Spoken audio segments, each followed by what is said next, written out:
You're our plant expert. I like to share the wealth, share the knowledge, keep all the plants alive. We're trying.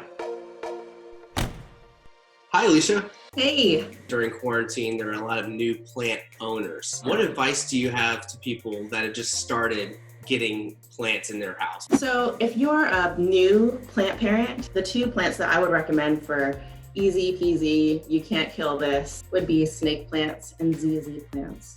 So the snake plant comes in lots of varieties, and the ZZ comes with these nice glossy leaves. Some of them are green and some of them are super dark. But what I love about them is they can take pretty much any kind of light. So as long as there is a window somewhere in the room, they'll be happy.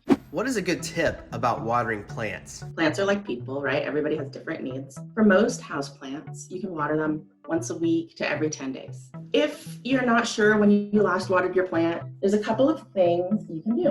One of the tips that I like to give is taking your finger or some takeout chopsticks, wooden chopsticks, not plastic, and just stick it into the soil of your plant a few inches down. When you pull it out, you want to look at it, and if it's dry to the equivalent of about 2 inches down, your plant's ready to be watered.